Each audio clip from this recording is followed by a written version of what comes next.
Peace and blessings. Peace, blessings, love, and light. Yah the Most High shine down on and in you today, Sonetta. Or as ancestors know you, Frank Gary. But I prefer to call you Sonetta, because that's what draws ancestors to you. Sonetta. But the reason why I'm hitting you with this video, man, is because I just wanted to make you aware of something that happened yesterday because of what you said when you ended your stream yesterday. When you ended your stream, you was like, Moses, come over to the debate coliseum. So I was actually on that platform before you ended your video about Donald Trump assassination attempt. When I was on that platform, I was in my feelings. Anytime I see Judah Natzarah, ancestors make me go into my feelings. And so the very first thing I said to Judah Natzarah, it was something that he said that made ancestors make me say to him, you owe Brother Jabari an apology. Because I felt like he disrespected Brother Jabari, calling Brother Jabari Reverend and so on and so forth. He was just being disrespectful. And so he basically his demeanor was, I ain't giving nobody no apology. He was in his feelings about me telling him that he owed that man an apology. So then my next response to him was, and if you go look in the chat, from, that's if nothing's erased, if you go look in the chat, you'll see what I said. I then said to him, I got a problem with black people on these black platforms where unity is supposed to be taking place, and we have a black person that's married to foreigners disrespecting black people. And I guess, folks got in their feelings about that. Because then your wife, well, he says, don't worry about who I'm married to. I'm going to tell you the reason why I pointed that out, who he's married to. I'm going to tell you why I always point that out.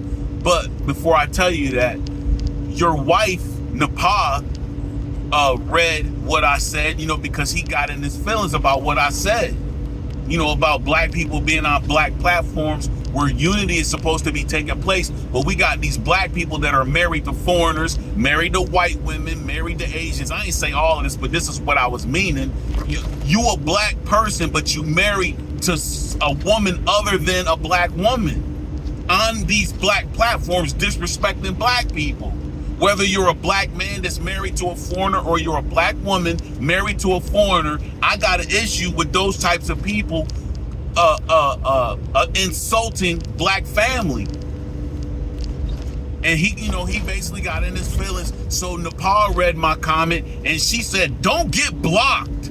And then, I made another comment, or tried to make another comment, saying to Nepal, I'm like, so you're gonna block me for a dude that disrespected you and Sonetta. And I called ancestors upon this dude on behalf. I called y'all ancestors. I called Nepal's ancestors and your ancestors, Sonetta, upon this dude. And they chastised him for the stuff that he was saying about y'all on these social media platforms. And so I was in my feelings. I'm like, so I sent, a chat message saying, so you're gonna block me for a sellout nigga? But I don't even think that went through because, I think I got blocked on that particular platform. So overall, this is what I'm saying to you, Sonetta.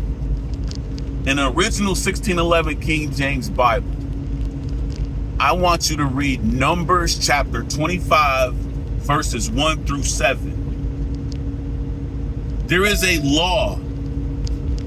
Keep in mind, I am a Moses. Moses is not an individual. Moses are those of us who are manifestations of the universe here on this planet.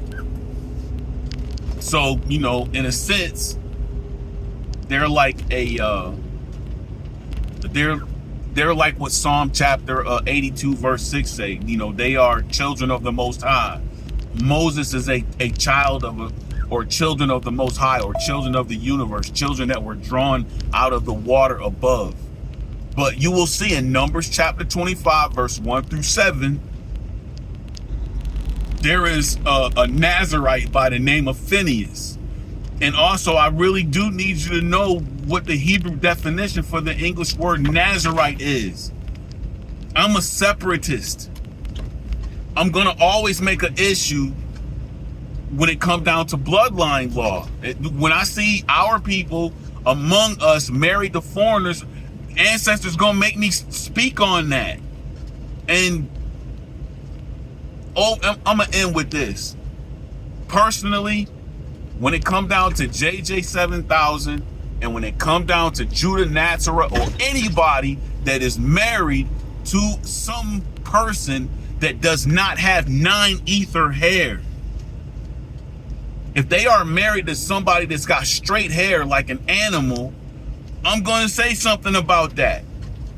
That is the law that was broken, that caused us to fall from our position as gods on earth. So I'm going to always speak on that. So don't expect me to be over on no platform where JJ 7000 or Judah Natzarah or anybody that is married to a foreigner, don't expect me to be on them platforms, you know, trying to talk to them, man. You know, I'm not going to be disrespectful, but don't expect me to not say anything, because I see these people as frauds.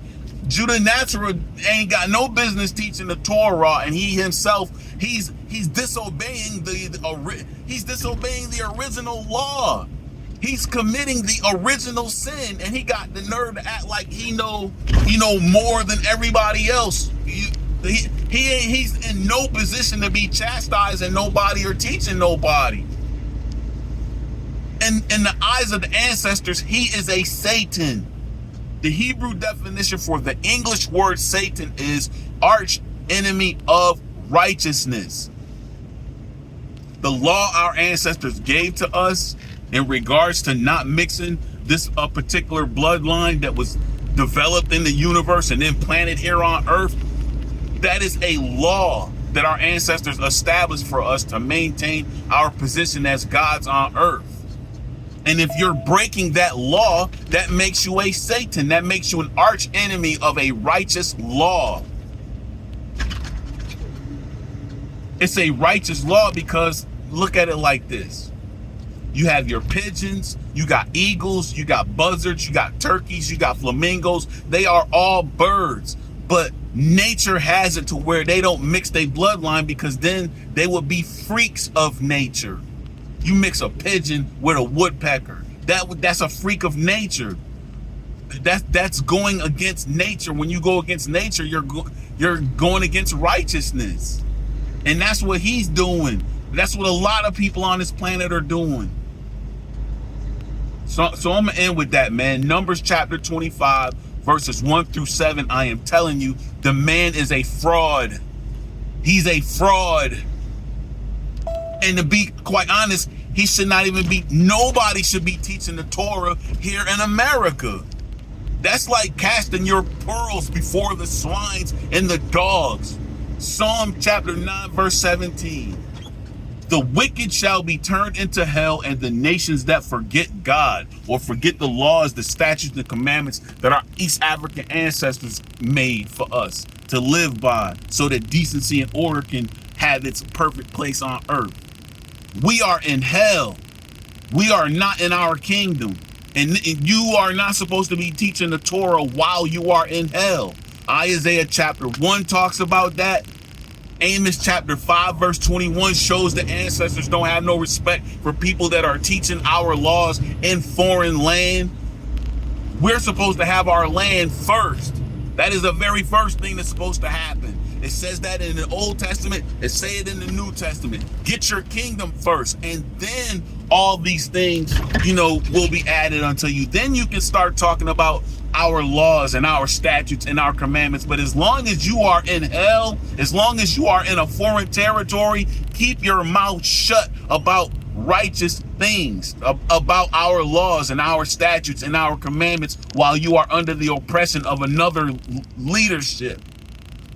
He shouldn't even be opening his mouth about Torah. The only thing he should be opening his mouth about is returning back to our ancestors' land and rebuilding our ancestors' kingdom so that we can reestablish the laws and statutes and the commandments on this planet. And then all of the nations around us will see the benefit of what happens when you don't pollute your bloodline and you practice the laws, the statutes, and the commandments that our ancestors gave. But as long as you ain't doing that, you will always see conflict. There will always be conflict on this planet. There will always be confusion. There will always be chaos. There will always be mayhem, like how you see in the Bible. Once our ancestors fell from their position as gods on earth, trying to resurrect that kingdom, you see all the nonsense that's going on. They 3/4 of a mile, as you say, Sinetta, on the right, you know, US 30 West. They being hypocrites.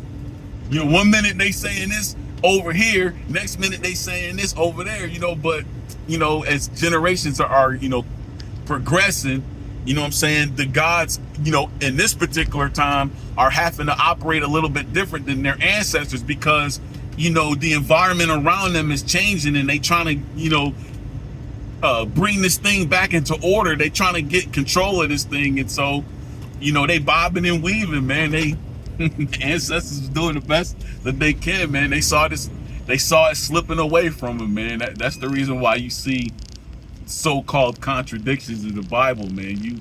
You think that God is in the middle of the Bible is the same as the God in the beginning of the Bible, and you think that the God at the end of the Bible is the same as the God in the middle of the Bible. And no, man, no, man, you stuck on that white supremacist seminary school teaching, bro. Man, let me end this video with Numbers chapter 25, verse 1 through 7. Judah Natzarah is a fraud, and JJ 7000 is a fraud. You can't be teaching law, statutes, and commandments, and you're committing crime. You're committing the very first sin, the original sin. On the right, you should keep your mouth shut. So don't expect me to be talking to either one of them, dude.